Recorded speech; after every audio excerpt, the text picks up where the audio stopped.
새 정부가 들어서면서 서민, 소상공인을 위한 금융정책에도 관심이 쏠리고 있습니다. 이자 장사를 한다며 비판을 받은 은행들에도 변화가 생겼고 소상공인을 위해 어떤 지원이 이뤄질지도 주목하게 되는데 오늘 자세히 짚어보겠습니다. 숙명여대 경제학과 강인수 교수 모셨습니다. 어서 오세요. 안녕하세요. 그동안에 이제 시중은행들이 이자 장사한다고 이제 비판을 많이 받았잖아요. 이자 장사를 한다는 말을 어느 정도였길래 계속 나오는 걸까요? 일단 뭐 기준금리는 좀 우리는 낮춰왔잖아요. 네. 근데 그럼에도 불구하고 이제 예금 금리는 낮추는데 대출 금리는 이제 안 낮췄다. 뭐 들쑥날쑥 거의 안 낮추고 이런 식으로 하니까 사실 이제 그 작년 2024년 4월부터 한 1년 사이에 올해 4월까지 보면 기준금리가 한 0.75%포인트 정도 떨어졌는데 그 가운데 이제 예금 금리는 0.82% 떨어져서 더 떨어뜨렸는데 그거보다 대출 금리 이제 0.58% 정도가 평균적으로 떨어졌거든요. 그러니까는 기준금리 인하 폭보다 덜 떨어진 거죠. 그러니까 네. 예대 마진이 더 벌어지니까 뭐 이자 장사한 거 아니냐 이런 식의 이제 좀 물만 섞인 목소리들이 나오는 것 같습니다. 이자 장사 맞긴 하네요. 예대마진만 그렇죠. 놓고 네. 봤을 때는. 그리고 이제 실제로 이자 수익 금액도 많이 늘었습니다. 네. 그래서 뭐 전체 우리나라 은행이 대부분 다 이제 커머셜 뱅크 상업은행이기 때문에 예대 마진 가지고 수입원을 삼거든요. 그래서 90% 이상이 계속 그 이자 예대 마진 가지고 남기고 있고 그게 이제 최근에 뭐 많이 늘어서 한 뭐 59조 이 정도. 그래서 은행들이 뭐 돈을 잘 버니까 네. 뭐 월급도 많이 주고 거긴 좋은데 근데 이제 예금하는 사람 입장이나 뭐 대출 받는 사람 입장에서는 좀 깝깝한 거죠. 주식이라도 샀어야 되네요. 은행주라도. 최근에 은행주라도 금융주가 사서 올라가는 많이 올랐잖아요. 이유. 그러니까 네. 은행주라도 샀으면 이자 많이 내는 거 주식으로 벌어서 이자를 냈어야 되네요. 참 은행주 손 안 가죠. 그죠? 손 안 가는데 네. 많이 올랐습니다. 근데. 네. 네. 아니 지금 이제 기준금리가 인하되다 보니까 오히려 진짜 말씀 주신 대로 예금금리가 굉장히 빠르게 내려가요. 이러면 예. 차라리 저축을 안 하는 게 맞죠. 그렇죠. 그러니까 예금 금리가 자꾸 떨어지니까 다른 어떤 투자처를 예. 이제 찾는 게 많아지긴 하는데 이제 위험성이 좀 따르니까 뭐 주식 원금 보장 안 말씀하셨지만 된다. 이제 주식이라는 게 이제 번 사람들은 많은 것처럼 보이지만은 잃은 사람이 더 많거든요. 원래 실제로는. 수익 번 이야기만 하니까. 그러니까 예. 그래서 이제 그 위험도 때문에 이제 사실은 좀 주저주저하는 이런 분들이 많은 것 같습니다. 아무래도. 그러면은 실제로 은행 같은 경우는 약간은 우리나라에서는 약간 공공성을 많이 유지를 이제 좀 푸시를 하잖아요. 네네. 특히 이제 다른 나라에 비해서. 그래서 네네. 이제 예대 마진도 지금 우리가 얘기한 것처럼 빨리빨리 내려라 푸시를 하고. 근데 원래 주식 시장에 상장된 회사로서 회사가 돈을 잘 버는 건 좋은 거잖아요. 어떻게 생각하면. 근데 이렇게 좀 이제 이자 장사를 한다. 그러니까 서민들 위해서 계속 낮춰라 얘기를 하는 이러한 정책들이 어떻게 보면은 이게 우리나라만의 이슈인가요? 아니면 글로벌하게 봤을 때도 다른 나라들도 이렇게 이자나 이런 부분을 공공성을 얘기하면서 이렇게 낮춰라 이런 걸 하는 경우들이 있나요? 이제 그 은행은 좀 특수성이 있죠. 그러니까 이제 우리 몸에 비유하면 이제 피가 잘 순환이 돼야지 우리가 건강하게 살듯이 경제 전반에서 이제 돈이 잘 원활하게 순환이 돼야지 경제가 건강하게 발전을 하는데 그런 업무를 이제 담당하고 있는 데가 중개기관으로서 이제 은행이잖아요. 그래서 은행이 단순히 어떤 영리 목적만을 내세우는 거 원칙적으로 이제 기업이니까 영리 추구하는 거에 대해서 뭐 잘못했다 이렇게 얘기할 수는 없지만은 네. 근데 이제 상대적으로 우리가 외환위기도 겪었고 97년도에 네. 2008년도에 글로벌 금융위기도 겪었고 특히 이제 외환위기 같은 시기에 보면은 은행들이 사실 대출해 준 것들이 다 부실화돼서 부실 채권이 엄청나게 많아져서 그 당시에 이제 은행들 다 정리된 것도 많지만은 공적 자금으로 투입된 금액이 네. 뭐 수백조가 들어갔거든요. 근데 이제 그 돈이 물론 다 상환이 된 게 아니라 일부는 이제 대손상각 처리해가지고서는 이제 떨고 냈는데 이제 어려울 때는 이제 결국에는 뭐 정부한테 손을 빌려서 공적 자금이라는 게 결국 국민 세금으로 들어간 돈인데 뭐 일반 기업 같은 경우에는 사실 기업이 망한다고 해서 네. 정부가 나서가지고 공적 자금을 이렇게 막 은행에다 퍼붓듯이 퍼부어가지고서는 그거를 살려서 뭔가 이렇게 하려고 그러지 않거든요. 근데 이제 은행 같은 경우에는 어떤 신인도 신뢰도라는 게 되게 중요하기 때문에 네. 만약에 이 은행이 문제가 있을 것 같다. 내가 얘기만 한 돈도 못 받을 것 같다. 그러면 이제 뱅크런이라고 해서 멀쩡한 은행도 망하거든요. 인출 사태가 그렇죠. 나면. 예금을 빼가니까. 그러니까 그런 다른 거하고는 좀 다르죠. 다른 산업하고 똑같이 대칭적으로 생각하면은 사실 좀 어렵습니다. 그러니까는 그런 면에서는 이제 은행의 뭐 나름대로 어떤 공공성 부분을 좀 은행도 인지를 하고 있고 정부도 이제 그 부분에 대해서 이제 어려울 땐 도와주지만은 또 일반 국민들이 어려울 때는 은행이 어느 정도는 이제 너무 사익 내지는 수익만을 추구하는 것보다는 전체적으로 장기적으로 보면 이제 국민들이 요런 거를 잘 예금하고 빌리고 이런 걸 통해 가지고서는 경제 활동이 활성화되는 게 은행한테도 장기적으로는 도움이 되는 거거든요. 그러니까 네. 너무 단기적인 성과에 치중해서 뭐 예대마진 기회 있을 때 이제 뭐 하는 거는 그거는 이제 좀 너무 과할 경우에는 좀 문제가 될 수 있기 때문에 우리나라뿐만이 아니라 정도 차이는 있지만 이제 은행의 특성에 대해서는 다른 나라들도 어느 정도는 좀 고려를 하고 있는 것 같습니다. 근데 이제 우리는 좀 심했죠. 과거에 이제 관치금융이라고 해서 전반적으로 이제 은행의 어떤 인사권도 독립이 안 돼 있고 그러니까 은행장이나 뭐 임원들이 뭐 정부가 시키는 대로 따라서 뭐 대출도 해주고 뭐 정책금융도 하고 이런 식으로 하다 보니까는 과거에는 이제 내 잘못이냐 그게 정부가 시키는 대로 했는데 이게 IMF 사태가 터져서 네. 이게 대마불사 이런 거 얘기하다가 갑자기 이제 대마가 죽으니까 그러니까 이제 여러 가지로 이제 문제점이 이제 부각이 됐었었죠. 그래서 지금 우리나라 같은 상황에서는 아무래도 지금 상황이 어렵잖아요. 지금 예. 올해 같은 경우에 전망률 자체도 경제 성장 전망률도 지금 계속 하향 조정을 해서 뭐 KDI나 한국은행도 0.8% 전망할 정도로 낮아졌고 이 글로벌 IB 같은 경우에는 지금 아주 나쁘게 보는데 0.3% 정도까지도 보는 데가 있거든요. 그래서 평균적으로 봐도 1%가 안 될 것 같아요. 올해 성장률 자체가 특별한 어떤 모멘텀이 없으면은. 네.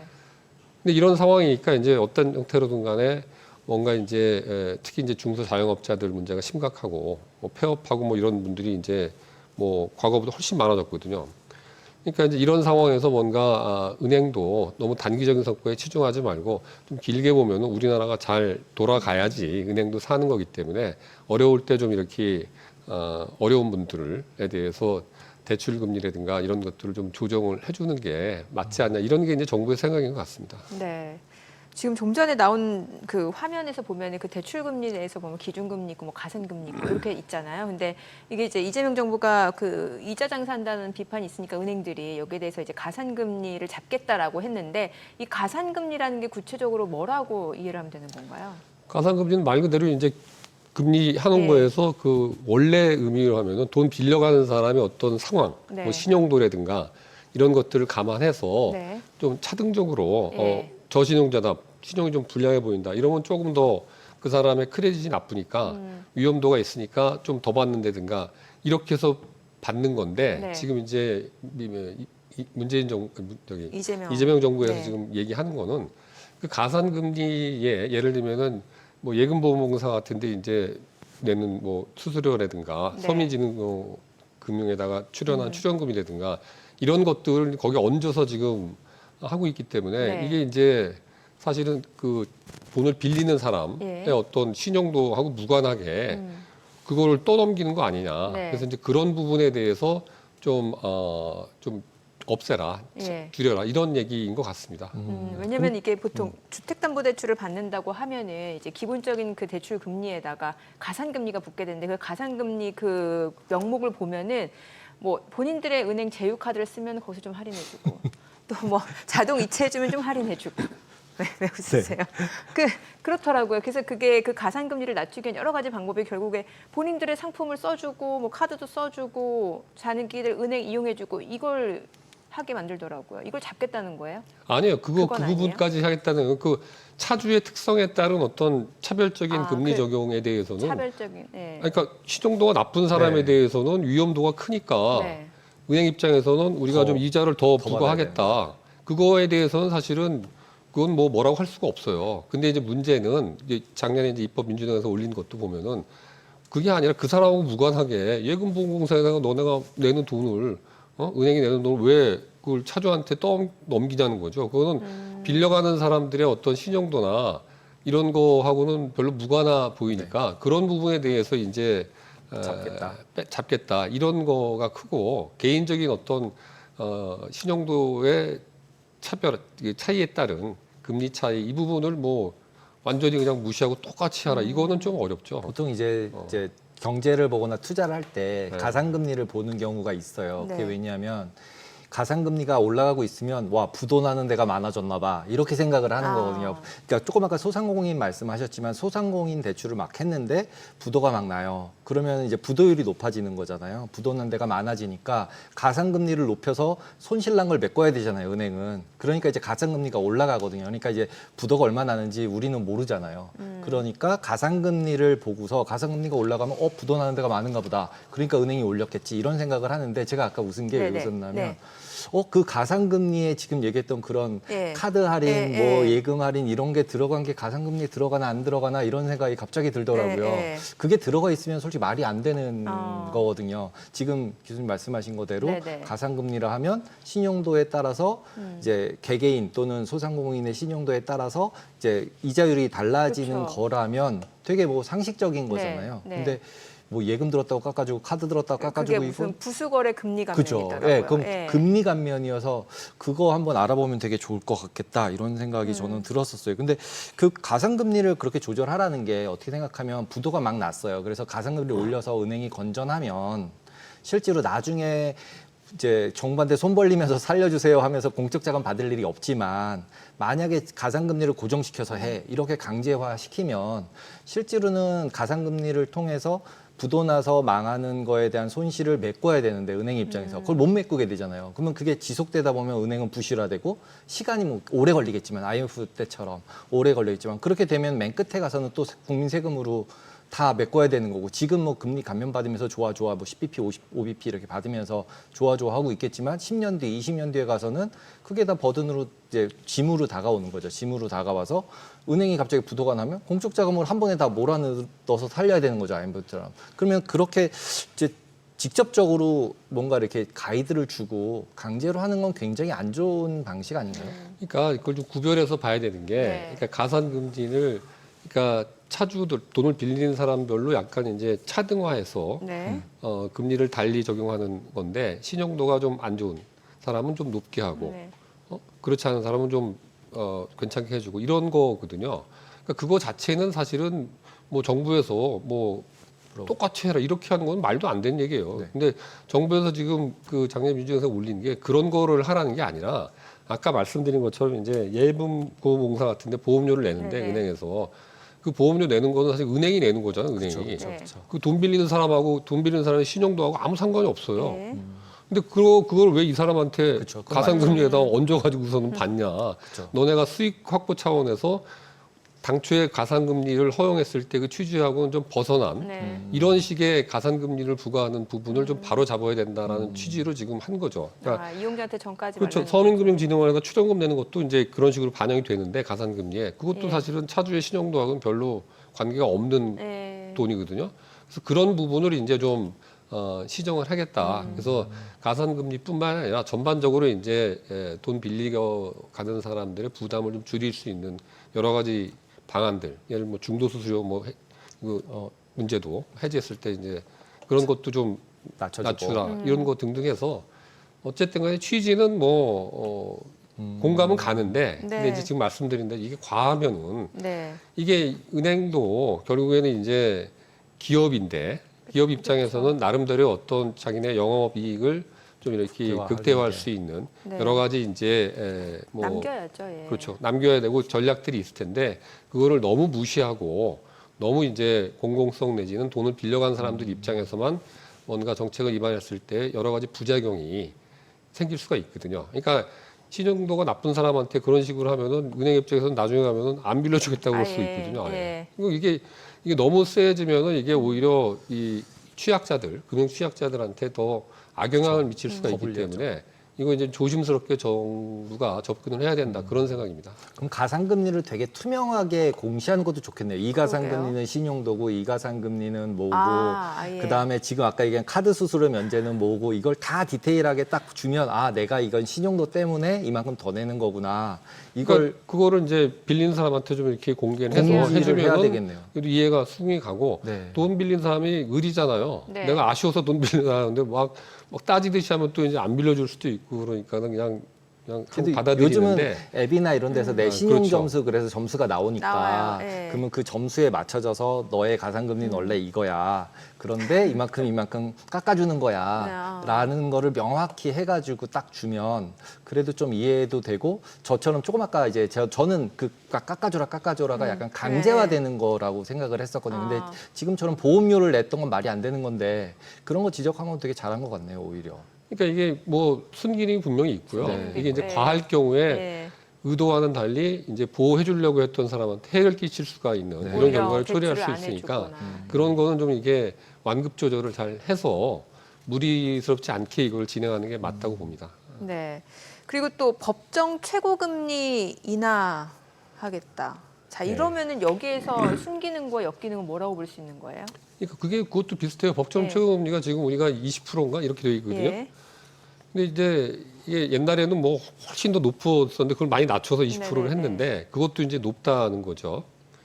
그래서 그거를 이제 낮추게 되면은 네. 예를 들면 뭐 15%를 낮춰라 이렇게 하게 되면 이제 보통 저축은행 같은 데서 이제 중금리 그걸 담당을 하고 있는데 이거 보면은 대개 경우 신용도가 높은 사람들이 와서 돈 빌리질 않아요. 그렇죠. 좀 예, 신용도가 예. 떨어지는 사람들이 이제 제1금융권에서 못 빌리니까 그쪽에서 빌리는데 그럼 안 빌려주는 거죠. 아, 또 안 너무 빌려. 과해지면은 이 법정 이거를 너무 이제 세게 낮춰버리면은 오히려 이제 불법적인 어떤 그 사금융이 예, 커질 될 수가 수밖에 있어요. 없죠. 그래서 예. 실제로 보면은 그 불법 사금융 피해가 2021년에 뭐 9,900건 정도 됐는데 네. 2023년에 13,700건 정도로 음. 이게 한 30% 이상 지금 늘었거든요. 그래서 이런 폐해가 더 심화될 가능성도 있는 거죠. 그러니까는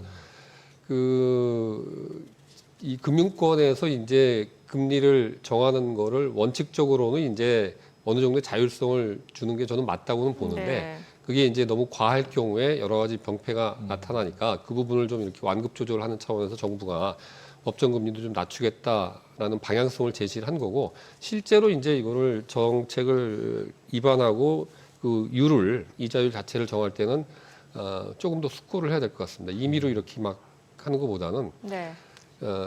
저신용자, 신용 불량자들에 대한 피해 정도가 어느 정도 될 건지 또 이제 저축은행 같은 데 입장에서 보면 거기도 이제 장사를 해야 되니까 그렇죠. 여기를 뭐 무조건적으로 뭐 이렇게 낮은 금리로 빌려줘라 이렇게 했을 때는 아예 그냥 안 할 가능성이 있기 때문에 네. 그것까지 고려해서 좀 접점을 찾아야 될 것 같습니다. 그 마지막으로 골목 상권을 위해서 지역 화폐 네. 부분을 계속 얘기를 하고 있는데 이게 확실하게 지역 경제 활성화나 이런 부분에 영향을 줄 수 있는 건가요? 그러니까 원칙적으로는 지역 화폐라고 하는 게 이제 무슨 상품권 형태로 이렇게 하는 경우도 있고 또 이거 온라인으로 해서 이제 그렇죠. 하는 경우도 있고 그런데 그게 이제 용처와 기간이 보통은 정해져 있죠. 지역 화폐 발행을 할 때 이게 뭐 경기도면 경기도 뭐 이런 지역 내에서 그것도 이제 또 용처도 무슨 대형 마트 이런 데는 안 돼요. 네. 그러니까 이제 약간 좀 이렇게 소상공인들 중심으로 해서 좀 주로 쓰게 돼 있고 재래시장. 재래시장이나 이런 데로 그래서 이제 그 기간 내에 뭐 석 달, 6개월 내에 그걸 안 쓰면은 이게 이제 날라가니까 당연히 다 쓰죠. 그걸 받으면은 쓰니까 이제 그것만 보면은 당연히 이제 소비 진작 효과가 나타나는 거로 잡히죠. 그거는 잡히는데 이제 문제는 그렇게 하는 게 이제 일장일단이 있죠. 뭐 예를 들면은 지역 경제 활성화 차원에서 강제적으로 지역을 구별해서 여기서만 요 기간 내에 꼭 쓰게 만든 거가 이제 그 성과는 나타나는데 과연 똑같은 돈을 쓰더라도 우리가 성과 측면에서 국민경제 전체적인 차원에서 보면은 더 바람직한 그렇죠. 어떤 결과를 예. 낼 수 있는 같은 돈을 주더라도 네네네. 근데 그게 이제 좀 안 맞을 수가 있는 거거든요. 그래서 지속 가능성 문제, 재원 조달 문제. 네. 우리나라는 아시다시피 이제 몇몇 특수한 지자체, 경기도나 이런 데 빼고는 재정 자립도가 무지하게 낮아요. 대개 경우는 이제 결국은 전국적으로 하게 될 경우에는 네. 중앙정부에서 지원금 준 거 가지고 상당 부분을 메꿔야 되는데 이게 이제 계속 반복적으로 그런 걸 하는 거가 가능하겠냐 이런 문제도 좀 생각을 해봐야 될 것 같습니다. 알겠습니다. 오늘 내용 잘 들었습니다. 고맙습니다. 네.